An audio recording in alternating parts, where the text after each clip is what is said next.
Well, hey everyone, welcome to Club Divorcee, where we go from broken to blessed together. We are here at the Java House, and I say we, I'm Elizabeth, and I'm here with Angela. And we also have an awesome guest who's with us today too. Scott, welcome. Good morning.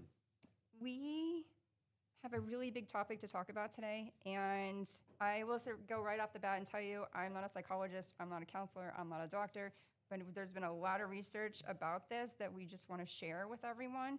And Scott, you're a lawyer, and you have a lot of experience with this, but also you have going through this yourself as well.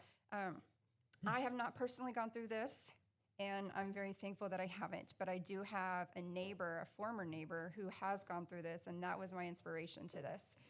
And this topic has also been on Fox News just recently, and I was informed this morning that it was on the Wall Street Journal. So even more of an inspiration to talk about this. We've had quite a bit of feedback from people in our Facebook group. So if you have not joined on our Facebook, join. And if you have not been on our YouTube channel yet, please subscribe to that as well so we can continue spreading support and spreading love, in addition to spreading words of wisdom, such as the topic that we have today. The topic today, we're talking about why do children, they become adults, quote unquote adults, and then they decide to go complete no contact with their parents. And we want to know why. So that's the heartbreaking topic. And my son is asking everyone to subscribe to his personal YouTube channel too. Thanks, honey. Mom, where are you? Mark, what are you doing? Sleeping? So to start all this, we are live at the Java House in Midtown Carmel. So if you haven't been here yet, come just check it out. There's actually a lot of stuff to do outside for kids, but it's raining out, so we're kind of stuck inside with 3 kids right now. One is perfectly well behaved, and the other 2 are being kind of silly. But they're kids. That's what they do. Yeah. But I want to go off the resources that I've gone through so far. There's Anna Hudson. She's the doctor of clinical psychology. There's Joshua Coleman, who's a doctor of psychology. He actually inspired to do this based upon his own kids estranging themselves from him. We also have a Kenny Wise, trauma recovery specialist, who talks about this topic also because his kids became estranged from him as well. So they're also based off their own experiences. There's Patrick Tekken, who's a childhood trauma researcher. There's Melanie Hall, who's a licensed clinical professional counselor. Psychology Today, there's Dr. Sam, who has YouTube videos all over the internet. Worldmotives.org, there's getnux.org. Couple members on Facebook have left remarks. There's Insights in Action Therapy. There's creators at yahoo.com, and Faith Scout. So a lot of research on this one. A lot of research. So experts are reporting that we may be in an epidemic of adult children cutting off contact with their parents. And as you said earlier this morning, it's just on the rise, and it really is. One study discovered that 26% of young adults are estranged from their fathers, and 6% are estranged from their mothers. So why is this happening? Why? There's a lot of reasons. So a lot of the reasons could be the fact that, this is Cornell University research, number 1, abuse. And Anna Hudson talks about this in one of her YouTube videos, and she also wrote a book about bad therapy. And she says abuse is her also top reason why. Another one is poor parenting. But to get into further details, she talks about betrayal. Other studies show it's failure to protect from abuse. So if you are with someone and that person is doing the abuse and you're protecting your partner or your spouse and you're not protecting your child. There's conflict, which is kind of like a no-brainer. Sibling favoritism. So if there's more than one kid and you're favoring one over the other, they're going to want to come in no contact. Another reason is deception and manipulation. Another one is substance abuse. Another one, entitlement. And another one is toxicity, hurtfulness, anger, cruelty, and chronic disrespect. But one thing we're going to get into, because we're Club Divorcee, remember? Another reason is because of divorce and alienation. So that's the one we want to focus on. There's so many reasons why this is happening in our world and heavily here in the United States. And because of that, we only have like an hour to talk about this. So we can't really dive into every single reason. But again, we're Club Divorcee. We are going from broken to blessed together. So anyone who's going through the divorce or has been divorced and is going through this lack of communication with your children, this is what we're going to talk about. So, and according to Psychology Today, 70% of children, adult children, who estrange themselves from their parents actually come from divorced families. So that is a heavy topic. And another interesting stat, because I like my stats, 52% were estranged from a daughter versus 45% estranged from a son. Pretty interesting, huh? So, why divorce increases estrangement risks? And by the way, Scott, feel free to chime in anytime. anytime, guys. Why divorce increases estrangement risk? Number one, divorce disrupts familiar family patterns, reduces sibling and parent-child interaction, and can create loyalty divides between children and parents. Number two, children may feel caught in the marriage, quote unquote, of their parents, leading to resentment, avoidance, or hostility toward one or both parents. And number three, parental alienation, where one parent influences a child to reject the other, is a documented factor in many, many cases and many studies. So whatever the reason, these adult children, they're doing it to protect their emotional well-being from abuse, ongoing toxic, quote-unquote, behavior, and repeated boundary violations. The choice to estrange or go, quote-unquote, no contact, because that's what society is saying today now, it's no contact, is usually follows years of pain rather than one single event. So they typically don't just get up and leave. They don't just wake up one morning and have a cup of rise and say, I'm going to be estranged from my parents from now on. It doesn't happen that way. It is a process that they're mentally getting tired. They're mentally tired of getting hurt. And so they will make that decision. But like I said, it is a process. I think it's going to be interesting because I'm a product of estrangement from my own birth father. And so I think it will be interesting to see my story as compared to Scott's story, because I also know that you are estranged from one of your children. So I think that when we begin to share our own stories, that hopefully we're going to be able to reach a lot of people, because we're going to come from two different sides, Scott. Like, you are the father, and I am coming from the child's perspective of how the estrangement occurred and what events took place to get there. You know, and it's funny that you say that too, because I have a story too. I am estranged from my biological dad, but I made a reconnection. My brother is still completely estranged. So we all three have different stories. Yeah. So yeah, you're right. It'll be very interesting to hear what we got going on. I do want to apologize. Tommy and Jordan have said that our audio is extremely low. So I don't know if we're able to correct that, or we might have to correct that when we go to the Spotify or the YouTube. I like how you said the YouTube. I'm so sorry. When we go to YouTube. No, and I'm sorry, I don't know why it's so low. It's actually connected to our Rodecaster. So it is Bluetooth. It is connected to this. I can check but one more thing. we did lose them. So we're very sorry if you can't hear us. Oh, that was a bummer. On the live. Yeah. It's going to get uploaded too. Did you see on the live? I'm sorry. No, I also said the Walmart. So, I just put a word in front of everything. It's all good. Sorry. I do it too. But where is this coming from? Dr. Coleman, he brought up a very good point, and so did the creators at yahoo.com. He's talking about the generation norms that are shifting. And he said there's us in the older generations, we prioritize family loyalty above all else. And I'm an advocate of that. I love my parents. I love my grandparents. I don't know what I would do without them. Now, my biological dad, Yeah, he made a lot of bad choices. He had a lot of bad demons. It took me years to read chapter 7 of a Joel Osteen book titled Forgiveness to actually go back and forgive him. But I did it. But I don't know what I would do without my family. Like, they're my rocks. My brother, he was texting me last night about my pergola, and we're so strong and bonded.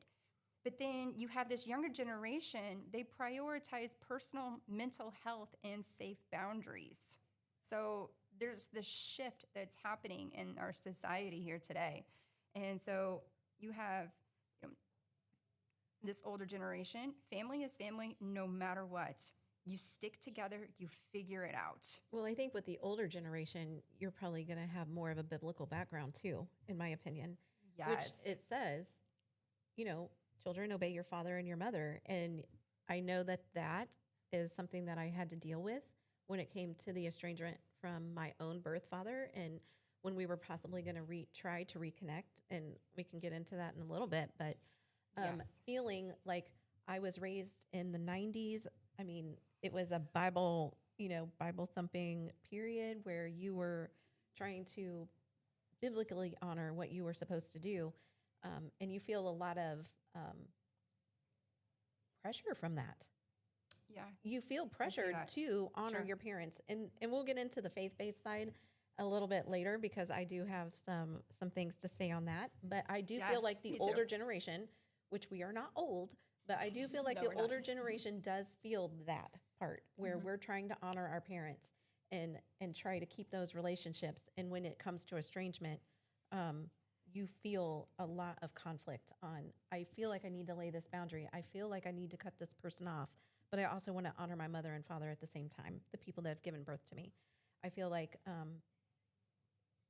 maybe some of the younger generations aren't so biblically held into their faith, and that maybe it's a little bit easier for the younger generation to just kind of cut off. No, you're absolutely right. And we do have a little bit of that here in a minute. Yeah. Going forward to talk more of the biblical aspect too.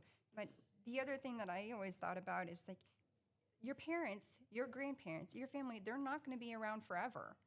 So here I am thinking, what is going on with this younger generation? And I feel old when I say this, but I'm like, they're so soft. I know my grandparents were telling our generation we're too soft. So here we're we not are soft. getting older. We drank from a water hose. We stayed out until the lights came on. We are not a soft generation, people.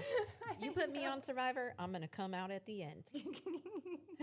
Well, that's what I would think too, right? Yeah. But we're not soft. Yeah, this younger generation's becoming soft is what it seems like. And in fact, it's like you have this younger generation who treats boundaries as a normal feature of a relationship rather than a betrayal of it. So in their minds, they think it's perfectly fine to cut off a parent, especially if this parent is toxic. Or how about this word that's being overused, in my opinion? Narcissist. Yeah. I'm like, okay. It's really? widely used and used inappropriately. Oh, so widely used. Not everyone is a narcissist. Exactly. It's startling how many people are not a narcissist that you think are. Oh, I know. Yeah. It's totally abused. But you could even say, that not only are they so soft, but maybe they're selfish or self-absorbed. It's like, here we are thinking, like, who are you to go from, very dependent on me? I raised you. I wiped your booty in a diaper. I gave you baths. I trimmed your nails. I paid your tuition. I provided food on the table for you. You had shelter. You had clothes. I provided everything for you. And all of a sudden, you want to get up and leave and no contact with me? Why? And so it leaves a lot of people very questioned and heartbroken and just completely hurt and distraught, because especially a lot of these parents are dealing and suffering with this, wanting to know why, when a lot of these kids don't even reply to them.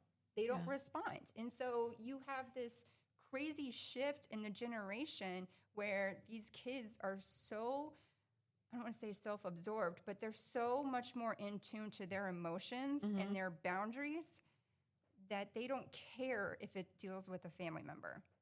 But like I said, it leaves a lot of parents shocked because they're measuring success by what they gave. And their children is measuring the relationship by how it felt. So completely two different things. Yeah. Right?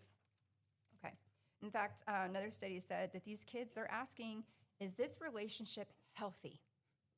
Well, again, these are the kids' mindsets. It's their definition of healthy. Does this relationship bring peace or constant pain? And again, the prize emotional well-being, whereas older generations prize family loyalty. Major difference here. Hall even said most families aren't struggling from lack of love. They're struggling from years of unmet needs, unspoken hurt, and conversations that never happened. They feel unheard, uncared for, not valued, no matter how hard you tried as a parent. So what are we doing wrong? And what can we do to try and fix this instead of being left hanging and not knowing if they'll ever reconnect with you? So these were some steps. And this may sound silly, especially if you're a very stubborn person, but they ask that you take a deep breath, soak this in, and just think about it, and don't get mad at the messenger. I did not do this research. I did the research to find the research to actually tell you. So don't get mad at me on this, and don't get defensive with me. But the first one says to stop fueling the fire. Stop being defensive, because the more defensive you get, the more they will push away. Number 2, stop assuming their distance or negativity is all about you, because it's not. It's about them and their mind and what they're going through. So you need to forget about your feelings and focus on theirs. Number 3, stop telling your kids that they broke your heart. And I know people who have tried to reach out to their kids and said this, you're breaking my heart. What is going on? Don't do that, because that makes them feel even more guilty, and guilt will encourage them to pull away even more. Next, stop telling them that you did or you are doing your best. Tell that to your friends, tell that to your family, tell it to your therapist, but don't say it to them, because they will feel like you are not accepting their feelings and that you are merely being defensive, even though you genuinely did do your best. Maybe you did. We're all human. There's no book out there about being the perfect parent. We've all tried. We've all had good days. We've had bad days. But dadgummit, we've done our best. And even though you believe you did, don't say it to them. Be humble when reaching out to them, okay? Whether it's a letter, whether it's a text, whether it's an email. And when you do, ask them what you did wrong so you can learn and try to work on it. Know and acknowledge that even the best of parents, as I just mentioned, have bad moments too. But you got to learn from them and the things that they did not like about you. And to continue on with this, accept their feelings. You may not agree to them, but remember, it's not about you, right? It's your kids' true feelings. So I say this because you got to suck it up. Suck this part up. Listen to what they have to say. If they will reach back out to you, if they will be open to tell you their emotions, listen. Be open-hearted, open-minded, and just listen, even if it seems ridiculous. And be understanding and willing to accept their emotions. Be willing to work on the things that your kids are identifying as reasons for going no contact. I would also add to join a Facebook support group. There are tons out there because, as I had mentioned before, this is becoming an epidemic. This is on the rise. This is happening more and more. You are not alone if this is happening to you. So feel free to join, get some support, get some recommendations. And to what we were just talking about a minute ago, I'm going to add this. This was my opinion, is to pray and have others pray for you. Coleman actually stated in one of his YouTube videos that the commandment of loving thy mother and loving thy father no longer exists. And when I first heard that, my jaw just dropped to the floor. I'm like, it's a commandment, for crying out loud. There's a few of those that we all should be listening to. It's what we grew up with. And if you think about it, though, because I had to sit back and listen, I'm like, okay, no longer exists. But then what kind of society do we live in today? We live in a society that almost, going back and looking at all the other commandments, I'm like, holy crap, our society doesn't care about that. Our society doesn't care about this. Our society doesn't care. Like, I'm literally reading all these other commandments, and I'm thinking the society has become so norm that this one, it's just another one that people don't care about. So it is so sad to say, and I kind of had to step back and absorb. I was like, we're in a very self-absorbed society where people don't really care about the commandments anymore. Like, it just boggles my mind. It totally boggles my mind. But he was right. Very unfortunate, right? However, there's hope. And so I went to go do more research on this because I was pretty sure I've seen more of the younger generations attend church. So I'm seeing that there's a shift in this. 30% of Americans attend church weekly now. 27% increase since 2022 of this younger generation. So I'm like, okay. So with this shift, millennials and Gen Z are now the most regular churchgoers in the United States. I was like, okay, see, there's hope. There is hope. So hopefully this younger generation will bring the commandments back, will bring the church back in the homes. So that was great news to see. But why and where did this commandment go MIA? That's what I wanted to know. I'm like, why? Why are all the commandments going MIA? But I think it's just because the generation has shifted. It's like people are more self-absorbed. People were not going to church very often. It wasn't a norm in their household. Maybe their parents grew up so strict that they didn't want to do that in their house, possibly. But, oh my gosh, open up the Bible. Read the Bible. I think what we're discounting is that kids are watching. And it's not something that's necessarily shifted in kids. But it's, the kids are watching what we do and how we talk about our parents and how we treat our parents. And, I see it all the time. Oh my God, my mom. Oh my God, my dad. Oh, da, da. And we're griping about it in front of the children. And then we don't have time to see him. We're going to see him once a month.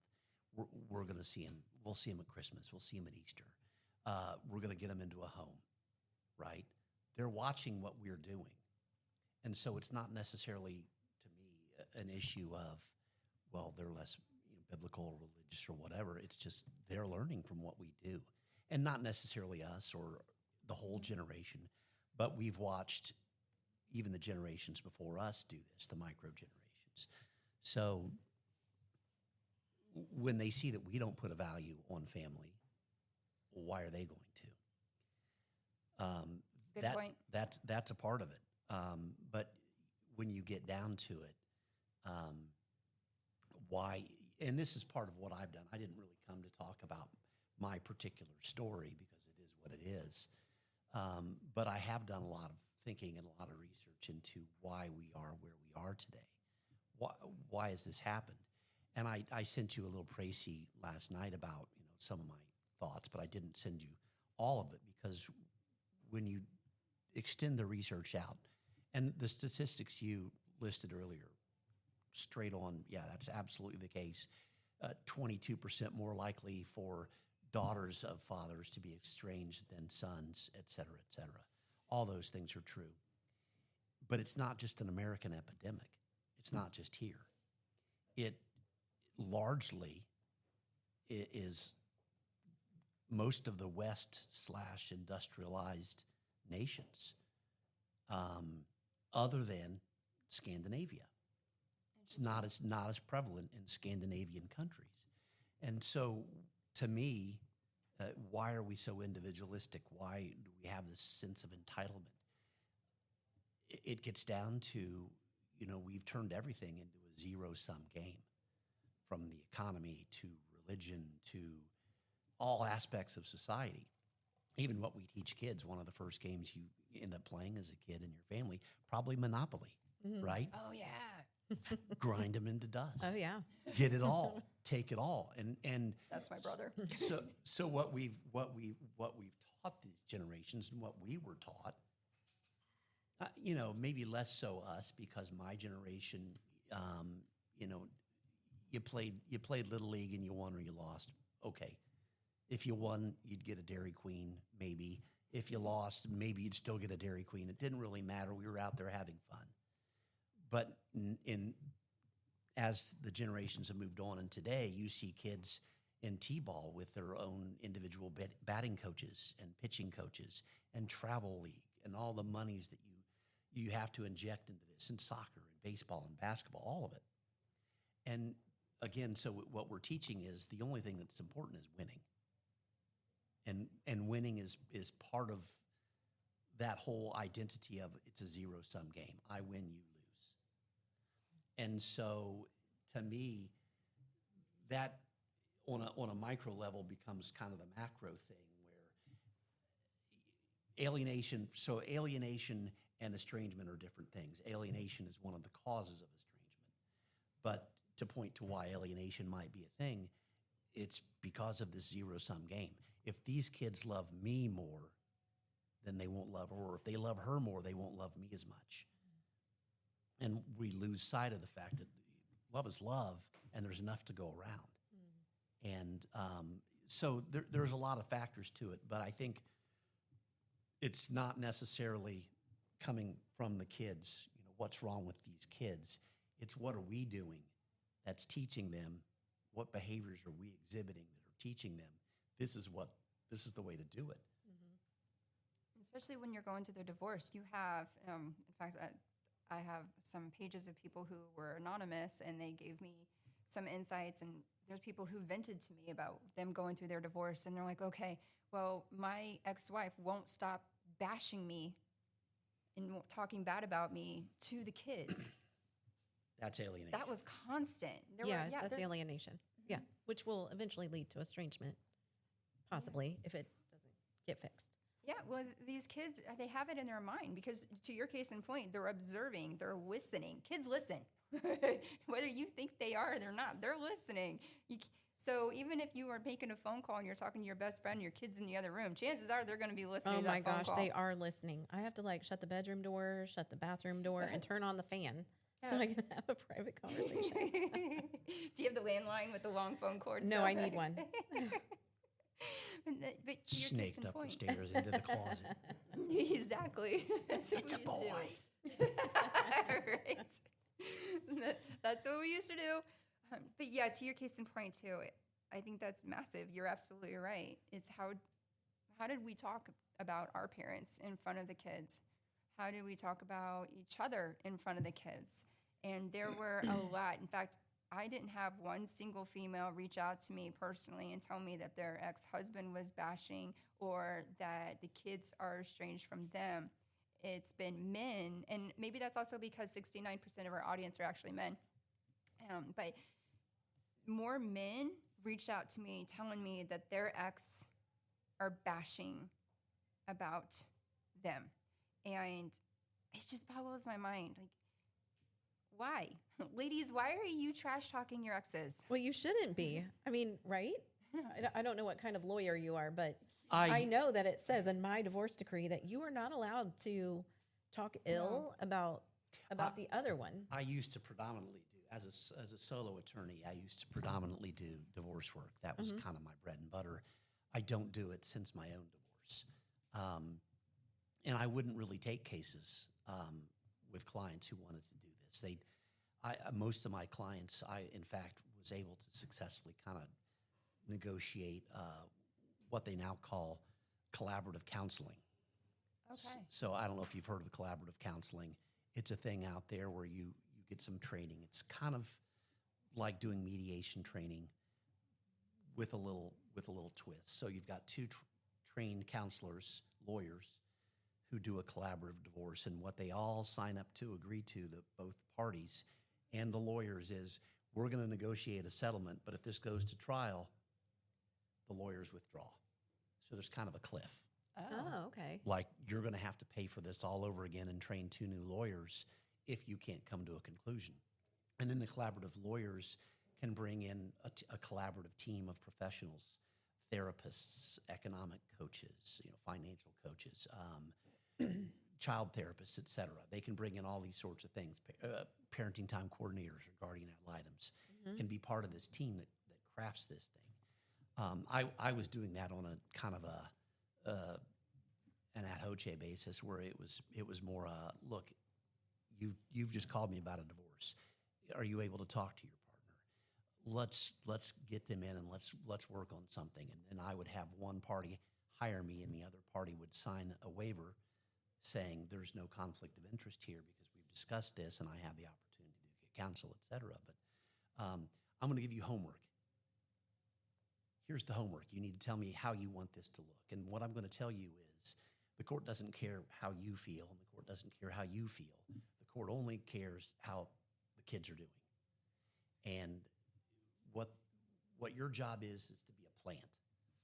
And a plant that basically spews love and security, but really the only way the court can enforce that is money, right? So it's going to mostly be about money, but your feelings are out the window, and so are yours. They don't care. And if the client didn't, agree to that kind of paradigm, then I'm like, well, you're going to have to find another attorney. I'm not going to do it. So I only had 2 divorces that really were, and yeah, it's something I don't really do anymore, but I'm, obviously have lived through it, am living through it. And, again, most of what I've done in the interim is, and I'll be divorced now 10 years in December, is try to figure out societally where this is coming from and how do you recognize it. And there's lots of different, again, micro and macro layers, like on the individual layer.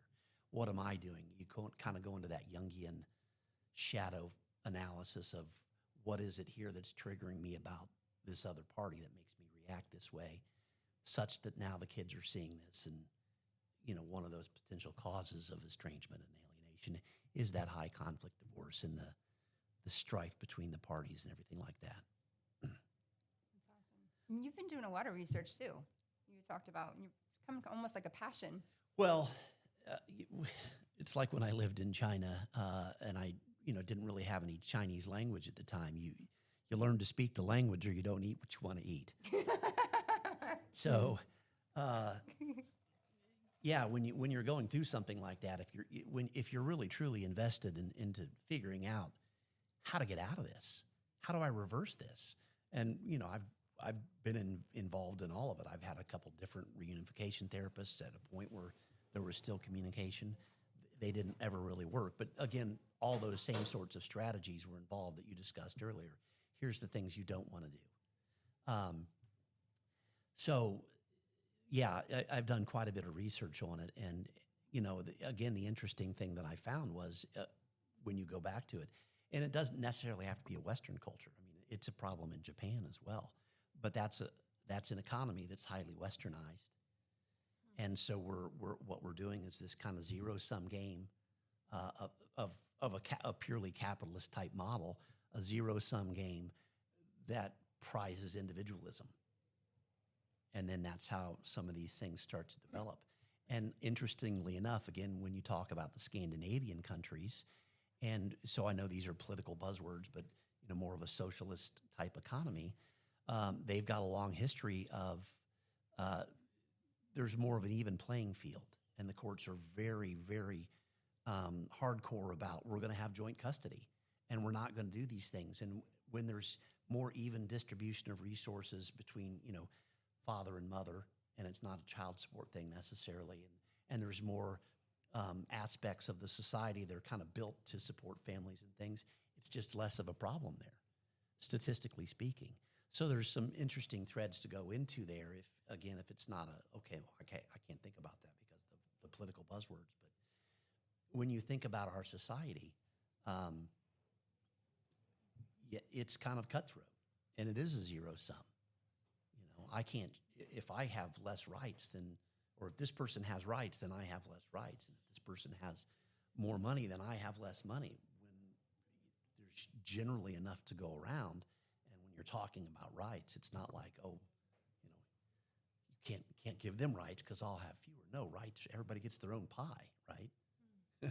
So, I mean, you can go all kinds of different places with this, but by and large, on a micro level, I think what you've got to do is sit down and figure out what it is about this, your former partner, that's triggering to you, or what it is about the kids that's triggering to you that causes this reaction that pushes them away. And that's where, again, the strategy you talked about, where be quiet, listen, take a deep breath, and really get in touch with that. You know, what is it that this creates this tension in me?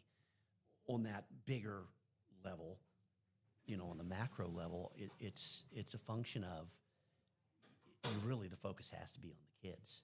And it's not about my happiness. It's not about what I want, what's convenient for me. You know, what do I want for these kids? I want them to have a loving environment wherever they are, to know that they're loved wherever they are. And even if that means me not seeing them, I mean, the best I can do at this point is just, you know, push as much love that way as I can. And often it's in the form of money, and it is what it is. And I just, you know, can hope for the best that someday things will change and there's going to be a curiosity that says, hey, like you experienced, what about my dad? Yeah. So if you don't mind my asking, how long have you been experiencing this yourself? Well, it's 'Cause you said you've been divorced 10 years, it's right? been almost that whole time. Okay. It shifted very, very quickly. Okay. It shifted very, very quickly. And again, that's kind of a zero-sum game kind of situation in my mind.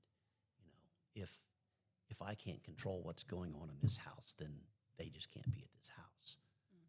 And, you know, what you can control is what you can control, and that's right here. That's about it. Right.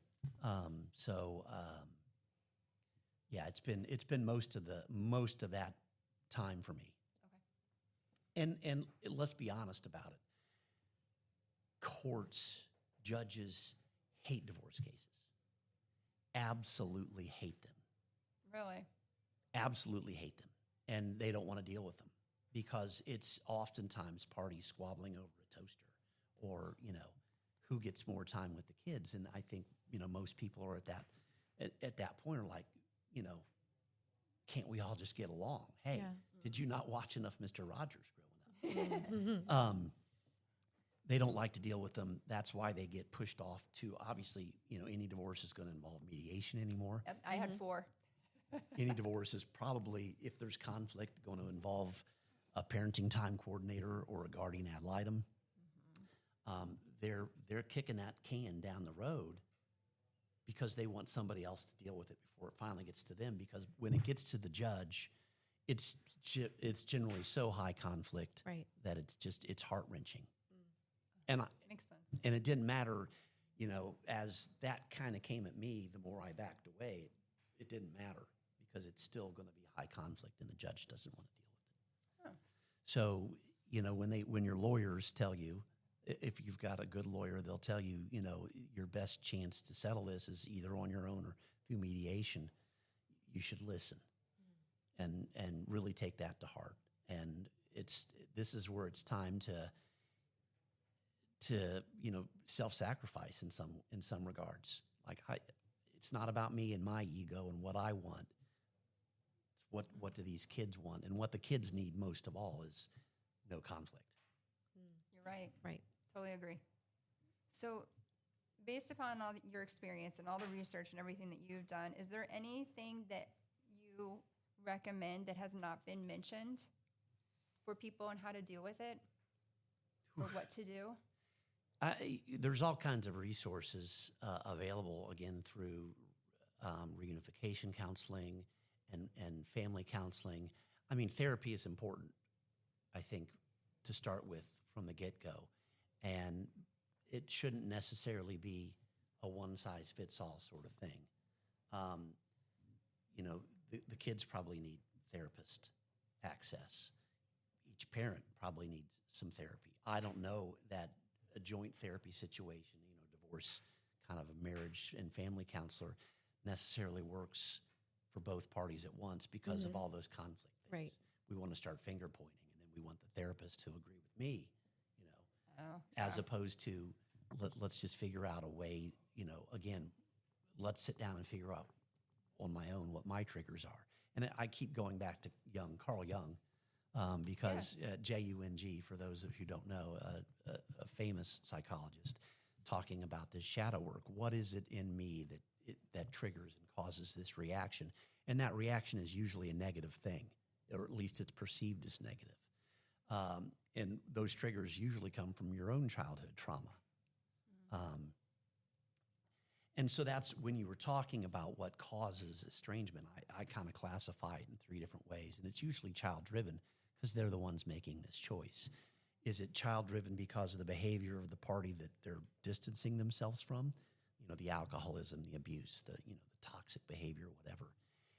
Is it the child choice because something going on with the child, something within them that they just want to distance from it?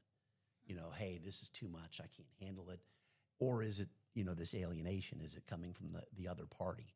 So there's kind of those 3 different ways, but in any regard, it's always, focused on the child. And I think, obviously, from a legal perspective, we don't recognize children as having a fully formed mental capacity to enter a contract, for example, until they're 18, which is kind of an arbitrary age. There are some kids who are younger who can do it, some kids who are older who can't, yeah. right? Well, I mean, what is that age that a child's brain is fully formed? 26? 25. 25? I think. Well, It's in mid-20s. Yeah. and when you talk about that, what we're talking about is an IQ, right? We're talking about a cognitive capacity, but we're kind of shortchanging EQ. What sort of emotional balance and capacity do they have? Is this child completely driven by emotion? Is this child completely driven by intellect, or is there a balance? And you get down to that, why is it that kids do this?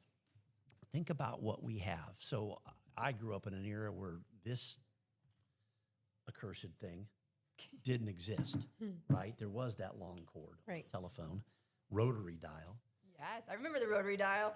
and your parents kicked you out of the house in the morning and said, don't come back until lunch unless you're bleeding or your brother's dying. Right? And then it was the same thing at dinner. And then after dinner, if your homework and chores were done, it was go out and play until dark, Yeah. right? Yeah. We were a bit feral. we were feral. We raised ourselves. see We could go anywhere. Kids today experience a level of control over their lives that we can't even conceive of. And if it happened to us, we'd be so frankly pissed off that, like, no way, I'm out of here, right? They've got the phone on them. They've got the Life 360 on them. They're programmed every step of the day, every week, every month, and that's how they grow up. Well, then the last thing they have control over is this kind of self component, my emotional, my boundaries. This is the only identity that I have left that you can't question because you've taught me these words, right? This is my safe space.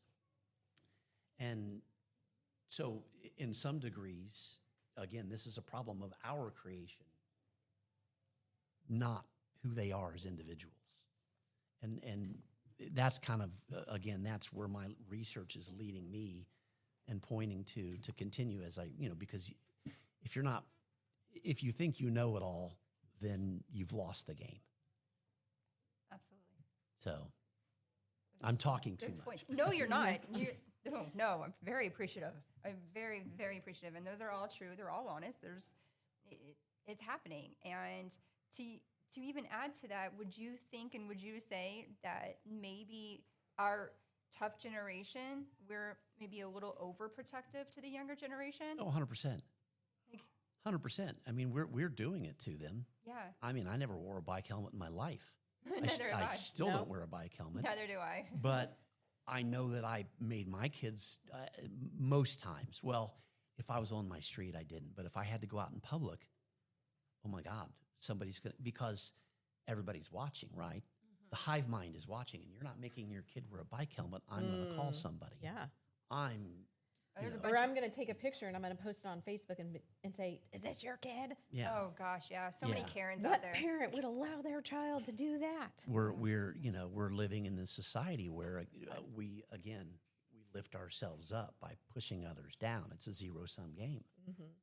So if I can point out what a crappy parent this person is because they're letting their kid ride without a bike helmet, or they're stomping in a creek, there's dirty water in the creek and they're not attended.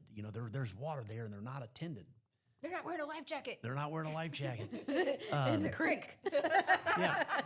So again, we've kind of bought into this, and there is this, we as humans we either want to raise our kids like we were raised, or B, we want to raise them a completely different way because we hated the way we were raised. Yeah. And but our focus is how we want to raise our kids, as opposed to, I want my kids to be who they are. I want to give them the tools to figure out who they are and what is their best self and what is their best purpose in this world. And it's us controlling them because of how we were raised. And so that's the thing that kind of hits you in the head, and you're like, oh my gosh. Yeah, no, that's so true. And now even add to that, we want better for our kids than what we had. Absolutely. I think yeah. every generation wants better for their kids than what they had. 100%. We want better. Yeah. But we want to direct how that better is. Yeah. Yeah, Well, I we mean, want to define it. absolutely. if you watch You're true. You're very true. if you watch videos on like TikTok, there's like this video trend going around that is like, well, the reason why we're watching our kids on their Bark Watches or their Life 360 is because we know where we were at their age. We were in the middle of a cornfield with our friends having fun, and we know what we were, and we don't want our kids to make the same mistakes that we did. So, like, we're trying to better ourselves. And I think that in having those Life 360s, it's because you truly want better for your children and you want to protect your children. But we are kind of getting to a point where where they're not developing properly and allowed to be themselves. Right. When if all you're doing is protecting somebody. Look at my daughter. She's like, what? You guys are probably too young to remember, but there was a movie with John Travolta called Boy in the Bubble. And it was about an actual kid who grew up with this deficiency of immunities. Like Right. if he got a cold, it was going to kill him. Had to live in a bubble. Okay. And that's what we're creating Right. in this generation by insulating them from all these dangers. They don't know how to fight it off themselves. Right. They lack the tools, the critical thinking, the emotional skills, et cetera, to deal with any of these problems because somebody else is handling it for them and protected them from it. I would guarantee you, I had a bike wreck once and I learned not to jump my bike over ramps again. Yeah. Because when your jaw is wired shut for 6 months or whatever it was, Oh, Lord. you're like, okay, I probably won't do that again. But yeah, we're holding on too tightly. Right. I mean, I will confess, I was, 4 years old, and my brother and I stole my grandmother's car. And I was about that same age when my brother and I were playing in corn in a silo. Like, I did a lot of crappy stuff on the farm, and here I am going, yeah, I don't even know if my mom knows that. Sorry, Mom, if you're listening. Well, you must have learned because you're not wearing an ankle monitor. So. Yeah, exactly. But at the same time, I'm like, I don't know what I would do if my son did all that. I mean, he's 9. I was 4 when I stole my grandma's car. My brother and I did. I'm like, That's not an idea for you to do later. No, exactly. But I can't imagine. I'm like, and when he was 4, I'm thinking, I was that old when I stole. Oh my gosh. It's amazing. But you're right. Like, we do that to ourselves because we want to protect them. And it's too much. We want to protect them, but are we doing so is the question you've got to ask. Am I going too far? Am I being irrational? Because let's be honest, there's no guarantee, that an asteroid isn't going to smack down on us right here and right now. That you can't protect against everything Right. in this universe. You Right. simply can't. And that's part of our own issue, the issues that we suffer, the anxiety as a society at our age, Oh, yeah. all these sorts of things, is we're overloaded with Oh, yeah. how do I protect how do I Right. stop every possible outcome? You can't do it. You're right. I mean, there's even like life lessons where you got to think about, am I going to protect my son? And like for prime example, he was at camp. This is just a couple days ago. He, bless his heart, I'm glad he has a watch because he immediately called me and he goes, Mom, let me ask you something. He goes, would I get arrested if I pranked call 911? And I said, excuse me? Try. I was like, Go ahead and try. and his friend told him, grabbed his watch and said, hey, I want you to prank call 911. And Austin, my son, said, no, that's wrong. We will get arrested. So I answered him. I said, hey, look, it's a prank until they get there, and it's no longer a prank. Right. So they might put you in handcuffs, and I'm going to let them if you do it. Well, he gets off the phone with me. He gets on his watch, and he was like, hey, Siri, would I get arrested if I prank call 911? Siri, whatever. My son's trying to correct me because he's so much more techie savvy than me. But he asked, and his watch replied back. It said, it is possible you would get arrested. So he said, he showed the answers and the result to his friend. He's like, see? And I was so thankful that he told me, but at the same time, I'm thankful that he actually thought it through and he made the good choice. So you can't protect them from everything, case in point. So there's got to be times where you got to let them think creatively. That's just it. You can't protect them, but you can give them the tools to learn to protect themselves. Give them the cognitive thinking skills. Yeah, I mean, again, we get to this individualistic, hyper-individualistic, entitled society that, again, I think a lot of it has to do with the way the economy is run, that what you come down to is a sense of it's all about me. I have all these rights and freedoms, and you can't stop me. Well, what we forget about in that case is that rights and freedoms also come with responsibilities and duties. And just because you can do a thing doesn't mean you should do a thing. True. And you've got to give them the tools. Here's kind of the process you might want to go through to examine these things that you have the right to do. Should I do it? You know, what is my duty? What is my responsibility? Not just to self, but then to also the greater community. Very good point. Very good point. And the kids are doing something creative right now. I know. I can't read what they're writing, but they're writing something. I have I a think glare. he's trying to say I'm bored. Oh. Well, not they're raining. kids. I know, it's not raining. You guys Entertain can yourself. go outside. You're a board. You don't look like a piece of wood. If he's a board, let's get a Okay. saw. Let's get a Hey, hammer Paige, and will you nail. go with them? So this is where we are. It's like, okay, Hey, kids are you leaving the stay room. in that square. So I'm sorry if we've derailed the notes here. No. Don't be sorry. These are all amazing tools, all great pieces of information. And here we are. We're sitting here staring at our kids that are about to leave the room, and they're going somewhere safe behind us. And my son is still wiping stuff down to go outside. I know you're bored, honey. Go. You can go. I mean, if I had a But- nickel for every time my mom told me to go play in the road, I'd be a millionaire. I wouldn't be here. But I'm here, so I clearly didn't do that. You know, yeah, and there is a difference in the times too. I mean, we didn't have this with more computing power than the entire Apollo mission, both mission control and up in space. We didn't have. Things were more spread out. I grew up in Zionsville when it was a small town, a farming community, really, and there were 600 kids in my entire high school. Oh, wow. Well, my son's graduating class was more than that. So it is a different day and age. Absolutely. And there are more things out there, and there's more things that kids get to see. But I think if you, he has remarked to me, gosh, you guys had it so great.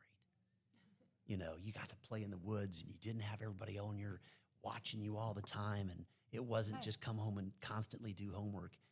If we focus on not controlling children, but letting them be children, letting them develop into who they are, feeding, here's my curiosity. I'm interested in this. Let's feed that. And or let's learn why that could be harmful, but I'm not going to unless it's truly harmful, I'm not going to stop you from learning about that. But here are the things you might need to worry about. You can kind of direct it, but if you feed the curiosity and feed the development in that way, now all of a sudden you've got children who are equipped to make those sorts of decisions, to kind of come to that crossroads, and instead of going, oh, I'm going to steal my mom's car at age 4, and, drive grandma's. through grandma's car. And that had to be a boat if you were 4 and it was your grandma's car. Oh yeah, it was a big car. I don't remember. It was a Buick maybe, but it was a big size car. Yeah. And I'll never forget it because my brother was with me and couldn't reach the pedals. The car went in reverse. And we wanted to go to town. And that town meant grocery store. That's all we wanted to do. My grandma said no, so we got in the car and took off anyway. And that was also back then when the keys were still in the car. And you go from there to Adventures in Babysitting. I mean, Such a great movie. I love that movie. But yes, so those are some awesome tools, and that's a great perspective. And it's an eye-opener for our generation of like what possible things that we could have done wrong and the things that we need to focus on and just really hone in on ourselves and think about how and why the kids are the way that they are today, to give them the mentality that they think they need to be estranged from their parents or alienated from their parents or go complete no contact with their parents. It's very eye-opening. I really appreciate you sharing all that. Yeah. thanks for having me. Yeah, no, I'm very appreciative.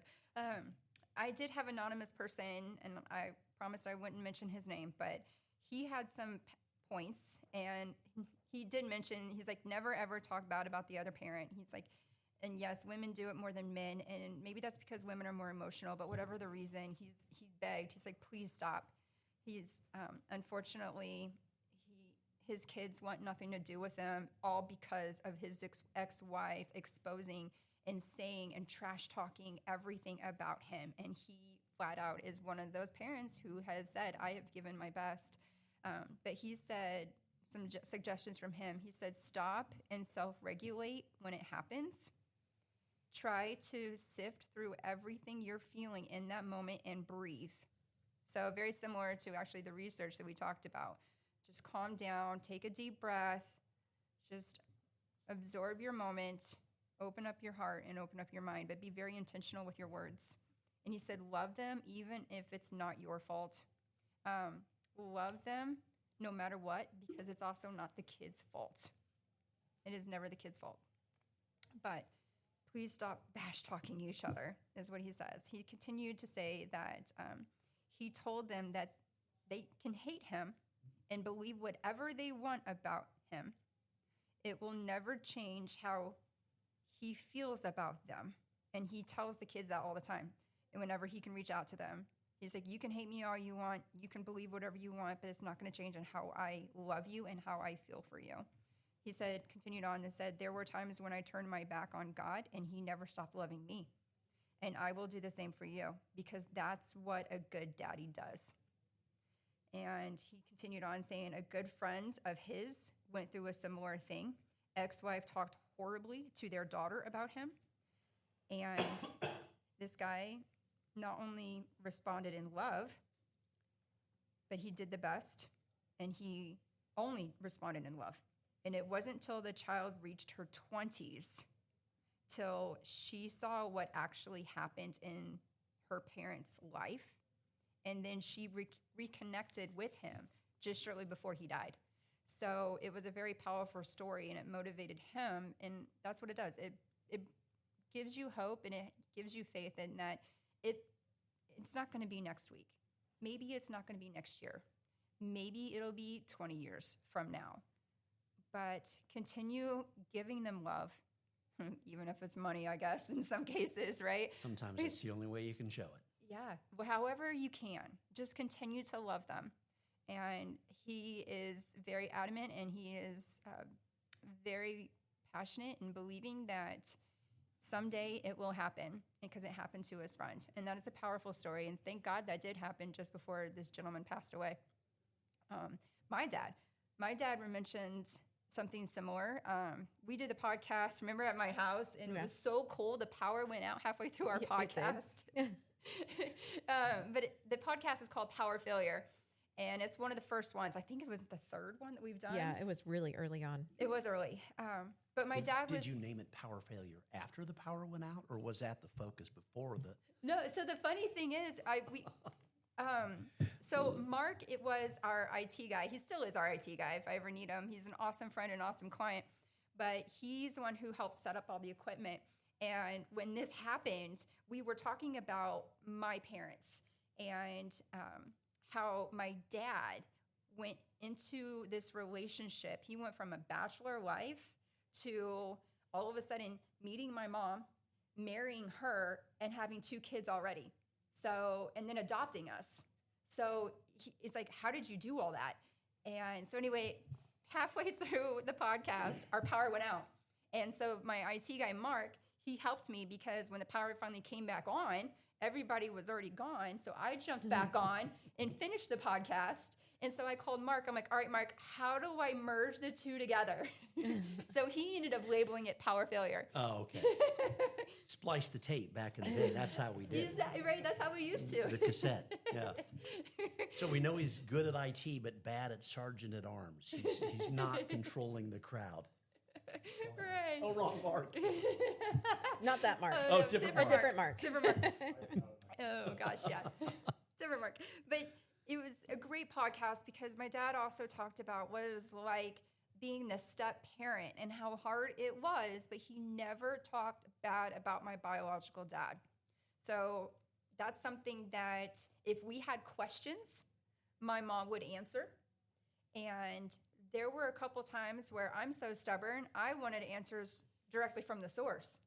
So I reached out, and I've actually met him a couple of times. He was Air Force and then became a state trooper. And then he went back into the Air Force. And I remember one year I drove to Grissom Air Force Base, and I walked straight into his office. And I remember he was leaning back, and he had his legs crossed on his desk. And he's just leaning back, looking like he was reading something off the computer. I walked straight in. I sat down in the visitor chair right across from him. I'm like, how you doing? And he looked at me, and he was like, what the fuck? I was like, yeah, hi. I was like, I got some questions for you. He was so shocked. But then it was interesting because then he talked for a little bit. I didn't want to interrupt him at work, obviously, but he was then like, look, you can email me anytime. I was like, oh, really? Email you? Yeah, exactly. I can email you anytime. Okay, thanks. Wow. Yeah. But so he still maintained his distance a little bit, but that's also because he is now on his 3rd wife. He converted from atheism to Catholicism.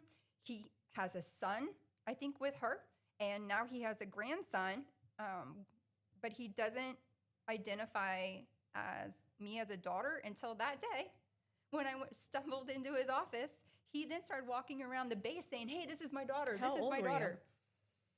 I had just moved back from Florida. So I graduated with my MBA when I was 30. So 29, Okay. 28, 29-ish. So it's been a minute. I mean, Mhm. we had to do visitations when I was in, I think, 5th grade and 6th grade maybe. And then after that, we were no contact because the visitation stopped. So it was like maybe around that time. So we went quite a couple decades, maybe a decade, maybe a little more than that. I'm not really talking. So that took some time. And he walked you around and said, this is my daughter. Yeah. And then like crickets.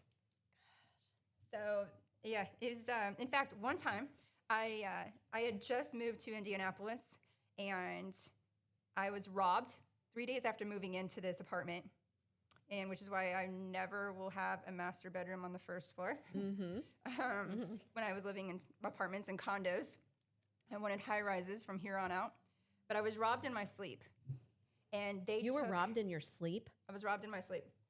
And this is because I just moved back from Florida.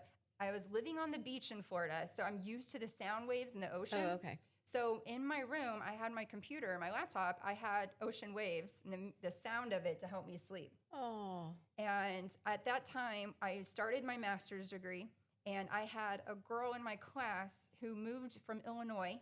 She was hearing impaired. And she wanted a roommate because she wanted to learn about Indiana. She wanted to have friends. She wanted to connect. And I don't like roommates. I've always been that kind of person. I like my space. I'm OCD. My clothes are folded a certain way. Yes, I used to rake my carpet after I vacuumed it because I was very meticulous. That's the OCD in me. That's why I'm a military brat. It carried on. So I agreed to it. But when we got robbed, she came into me and she's silencing me like, we got robbed. I'm like, what? And I walked out. Sure enough, the couch was shoved in the hallway so we couldn't get out of our doors. Thank God. Thank God nothing happened to her and me. Yeah. But everything was gone except, I had to laugh, her DVD of a series, and I've never seen this before, but it was a series called Weeds. Okay, I've remember heard that of show? that, but I Okay. don't remember. I don't think I ever watched it. Okay. So anyway, I saw that on the floor and I just had to laugh. I was like, well, apparently they didn't like your taste in shows, but everything was gone. And I'm looking at the kitchen. I'm like, oh shit, my car keys are gone. They stole my car too. And I will say it was over a month. It was literally 32 days later because I was waiting on the check to come from the insurance company because they considered a total loss, that my car was involved in a police chase in Indiana. What? And I'm in the middle of class, and my mom's blowing up my phone, and she's like, turn on the news. I said, what? And I had to tell the professor, I'm like, excuse me for 1 second. And I'm looking, and I'm like, oh, shnikes. I'm like, that's my car. It wasn't a white Bronco, was it? No. Right? No white Bronco. But I was like, oh my gosh. And I knew it was mine because I had a surf rack on the top of the car. And I was like, that's how I know it's my car. I was like, what? And he drove it into a tree after the long chase. But Oh my God. needless to say, I say all that because that was the one time I tried to get in touch with my biological dad. I was like, hey, you used to be a state trooper. Can you help me out in this? Oh. And he replied back to me, I can't help you. So I'm like, okay, fine. Screw you. I'm going to figure this out. So I tried to connect with him. I know he said if I ever have any questions, I'm welcome to email him. That's my reconnection with my own dad.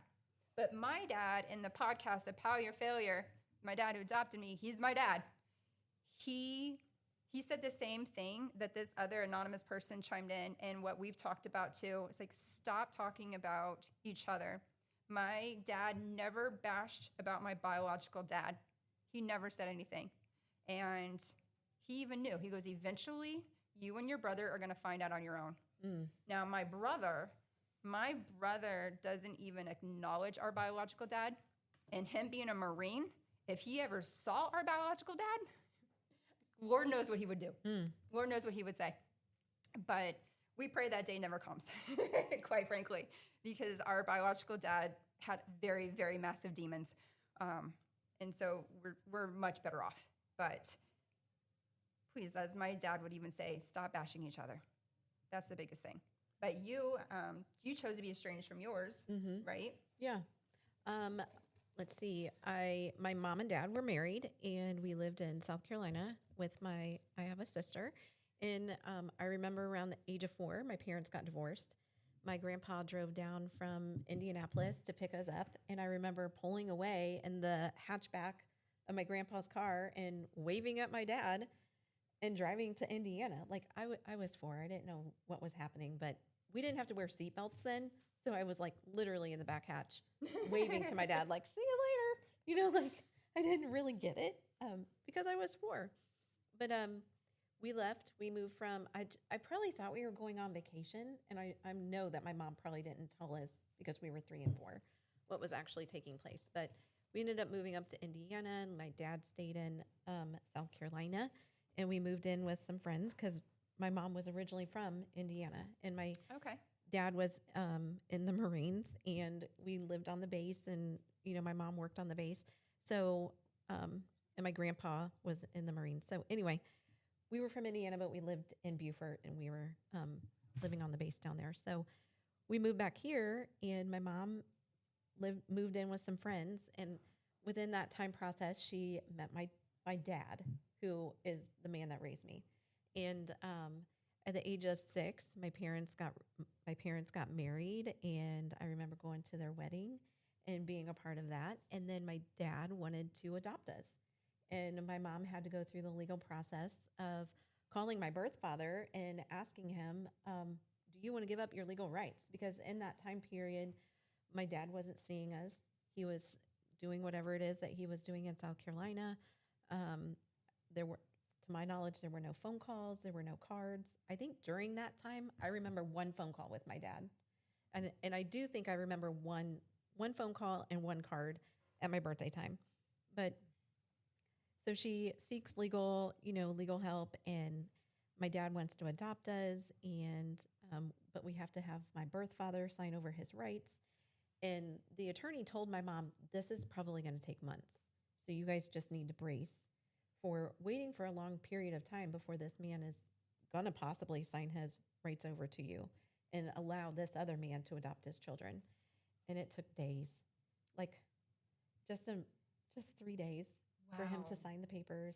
And I remember sitting at the attorney's office because I was little, like, and I didn't really know what was happening. So I just have these like little screenshots of things that were happening. But I remember laying on the attorney's floor because it was boring, like they're signing all this legal stuff. And my dad adopted us, and I didn't hear or see from my birth father. And so I have this man in my life that my mom met. I grew up calling him my dad, and he taught me everything that I knew. Like, he taught me how to fish.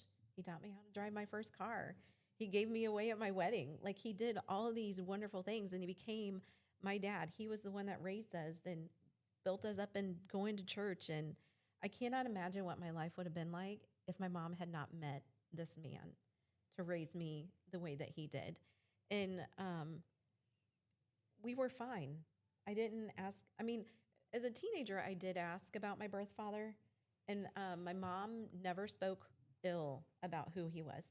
She did tell us who he was. He was abusive, he was an alcoholic, and he was a dangerous man. And she said, I had to get away.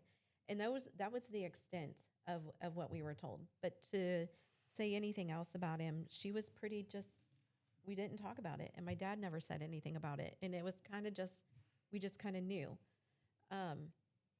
But at age 25, I unexpectedly get this phone call, and it is my birth father. Wow. 25? I was 25. Wow. He calls unexpectedly. It was this random number, and ended up being down in Tennessee, and he wants to talk to me. And I'm like, I don't know what to do with all this information. Like, why are you all of a sudden calling me at 25? You haven't spoken to me in over 20 years, and now you're calling and you want to have this relationship. And most of it was like monetarily driven. Like, well, what are you doing? Oh, you have your own house? Oh, you must be doing, so I could tell, like, I don't think that you really want a relationship with me. I think that you more or less want money out of me. I remember ending that conversation and crying, and then calling my mom and saying, Chris has reached out. His name was Chris. And Chris has reached out, and he wants to have this relationship, and I don't know where he got my number, and I still to this day don't really know how that all took place. But my biggest concern was my dad, the man that raised me. Like, what is my dad going to think of this? And worried about, like, is he going to be hurt? Is he going to think that I don't love him because I might have a relationship with this man that gave me life? It took a long time of, processing and trying to. My dad was very kind. My dad was like, if you want to pursue a relationship with your birth father, then by all means you should. He was very understanding and loving, and, knew that I might need to pursue this relationship. And after some mulling it over, I decided not to pursue that relationship with my birth father. I decided not to give that man a call. And I was fine with it. It was like, why would I want to pursue this relationship with you when you've waited 21 years to pursue it with me? So I closed that door. Okay. And then about 5 years later, I got pregnant with my first child, gave birth to her. And as I'm looking at this baby, I'm wondering, is she going to grow up and want to know where she came from? Is she going to grow up and wonder, who she is and what her heredity is, and all of these things? And I'm not going to be able to answer that for her because I don't even know who I am. I don't know where my genealogy comes from. I don't even know who my grandparents are on my father's side. So at that point, I started thinking about pursuing a relationship with my dad and what that would look like, and just kind of maybe pursuing that relationship so that I can have information so that I can share it with my kids, not for me, for my children. Interesting. Okay. And Paige She's was sitting born. in the room right now, She by is. the way. She's sitting in the room. I ended up going to look for him, and I started a Google search, and I found his obituary. Oh. Yeah. So Paige was born in December of 2010, and my birth father died in September of 2010. Wow. So then that left a lot of that opened a lot of grief. Like I had to process now this relationship that I've decided that I want to have or try to pursue or try to get to know, I have lost, and I don't have that opportunity. And now I don't know who anyone is, and I can't tell my child where she came from. So that was a really hard time of trying to forgive myself for the decisions that I made. As simple as it was, at 25, I'm going off the information that I know. I didn't know I was going to have kids. I didn't know that I was going to want to know who my dad was. And it took me a couple of years to work through the forgiveness of not pursuing that relationship.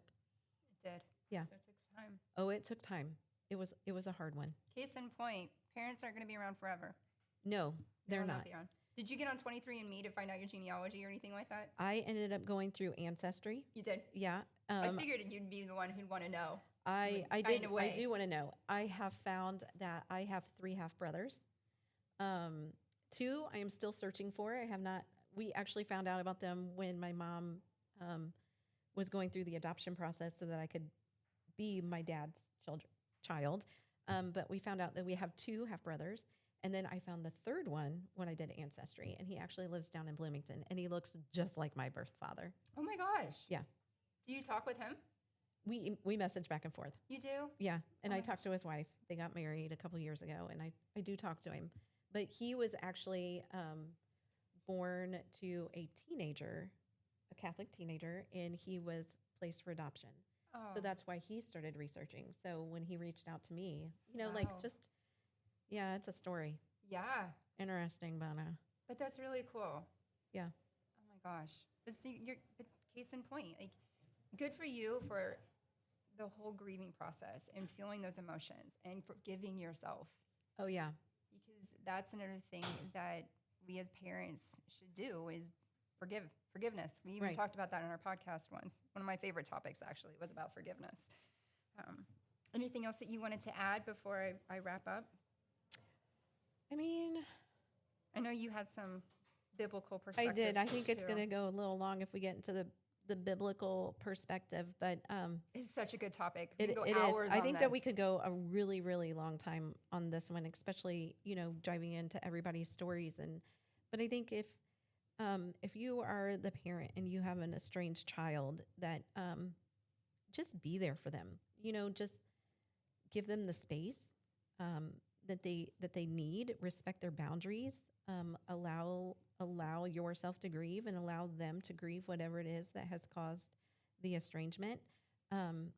Be there for them. That doesn't mean just financially, like you don't want to be the bank for them. You don't want to be used, but just being for them always and praying for them that hopefully whatever that this is that has caused that estrangement will kind of bring them back home. And in my preparedness to get here, I was reminded of the prodigal son. Like the dad didn't pursue the son. The dad allowed the son to leave, and the dad allowed the son to come home. And when he did come home, he embraced him with open arms, and he threw a party Yes, for he his did. son. So, just waiting for that estrangement or waiting for that reunion, hopefully that will come. And I would just say that if you are estranged from your parent, I know that there's a lot of reasons why people become estranged and why they put those boundaries down, but that parent isn't going to be there forever. You're absolutely right. And I truly had to live through the grief of not pursuing that relationship with my dad. And I don't want to cry, but because I have a wonderful, wonderful father, but living through the grief of not having that man and knowing that relationship was grieving. I did grieve it. So that person won't always be around, and you have to be able to deal with that grief when you pick up that phone and that man or that woman isn't able to no longer answer. You're absolutely right. Yeah. Absolutely. And to extend the faith and to extend the hope, it's like I said before, it may not happen tomorrow. It may not happen next week. It may take a decade or two. And as much as that hurts, have faith. Don't give up your hope. It can happen. But you have to know, understand, and accept that it's on your kids' time, not yours. Hopefully it's not too late. But have hope and be vulnerable, open-hearted, open-minded, and willing to accept your faults, your mistakes, and open to grow, all from their perspective and not yours. Anything else you'd like to add?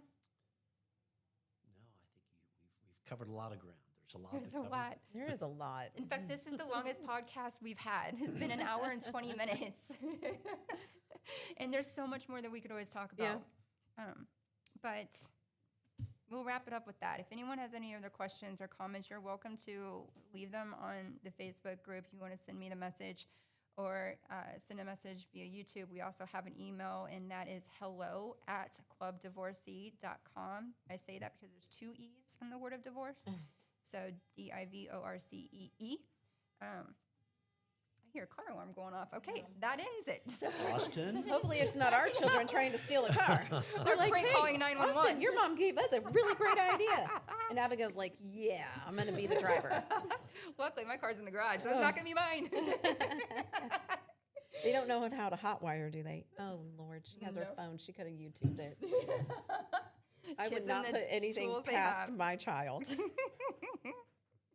Alrighty. Well, thank you guys so much for joining in. Thank you for those who left their comments and their feelings and words of advice to me.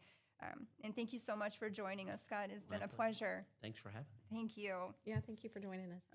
Miss Angela, if you wouldn't mind, we're going to close in prayer. If anyone who wants to continue on, please join us in that. If not, thank you for joining, and go and make it matter. Hey, God, we, for the parents who are out there and they're grieving an estranged child, or we just pray that you will just give them humility and patience and the courage to take the responsibility for their part. And for the children that are carrying wounds from divorce and abandonment or broken relationships, we just pray that you will bring healing and freedom from guilt. We just pray that you will help us to understand the differences between forgiveness and reconciliation, and between boundaries and bitterness, in between taking responsibility and carrying the shame that doesn't belong to us. And where restoration is possible, we just pray that you will make a way. We just pray that you will give anyone that's dealing with estrangement a peace in their heart and a love for their child and for the parent that they may be estranged from. In Jesus' name.